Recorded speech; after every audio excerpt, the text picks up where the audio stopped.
Masechet Menachot, résumé du Daf Samerchet.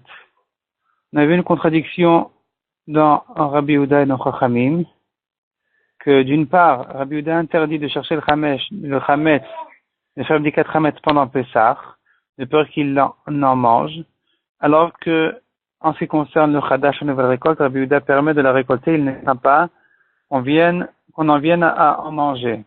La Gemara, au début, répond qu'il doit faire un chinu, il doit faire un changement au moment où il récolte. Ça va lui rappeler de ne pas en manger. La Gemara repousse cette réponse.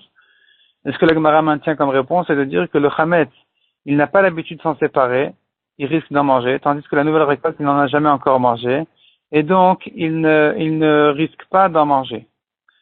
Selon Chachamim, on a aussi une contradiction à l'inverse, que en ce qui concerne l'abdikat Chametz, ils disent de la faire pendant Pessah, on ne craint pas qu'il va en manger.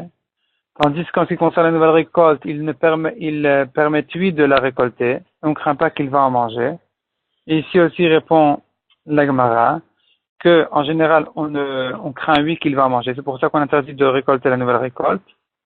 Tandis que, en ce qui concerne l'abdikat Chametz, je crains pas qu'il va en manger. Je permets de faire l'abdikat Chametz pendant Pessah même, parce qu'il ne fait que rechercher le Chametz pour le brûler. Évidemment qu'il ne va pas en manger. La Gemara ensuite ramène encore une réponse dans la contradiction de Rabbi Yehuda, mais la Gemara repousse cette deuxième réponse pour Rabbi Yehuda. Deuxième sujet, la Mishnah nous dit que le Homer permet la nouvelle récolte. Donc celui qui a vu que le Homer a été sacrifié, il peut en manger tout de suite. Celui qui est loin de Yerushalayim, qui n'a pas vu qu'on a déjà fait sacrifier le Homer, à partir de Chatzot du 16 Nissan, il peut être certain que le Bedin s'est déjà dépêché de le faire. Donc, il peut déjà manger de la nouvelle récolte.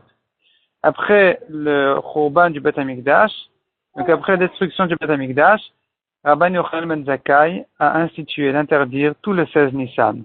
Rabbi Yehuda demande, il s'étonne que le 16 Nissan, pourtant, il interdit Minatora. On a une dracha qui dit que c'est interdit Minatora, on n'a pas besoin d'une takana spéciale de Rabban Yochanan ben Zakkai.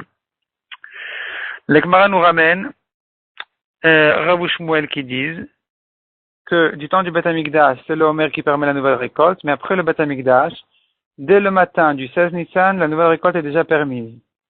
Rabbi Yochanan Resh Lakish ajoute aussi, eux disent que même du temps du Beth Amikdash, dès le matin, la nouvelle récolte est permise, et tout ce qu'il faut attendre le Homer, ce n'est qu'une mitzvah. Pas qu'il y ait une interdiction de manger la nouvelle récolte avant le Homer.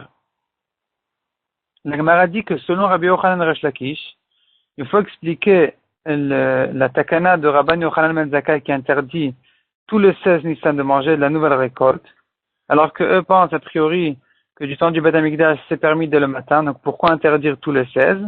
Et la Gemara dit qu'il faut dire selon Rabbi Yochanan Resh Lakish que Rabbi Yochanan ben Zakkai pense que Minatora s'interdit de manger le 16 Nissan jusqu'au soir, comme Rabbi Yehuda, que jusqu'au soir, la nouvelle récolte est interdite. Jusqu'au soir du 16, donc de la sortie du 16. En ce qui concerne, maintenant, Chutz Laaretz. Donc, en dehors d'Eretz Israël, après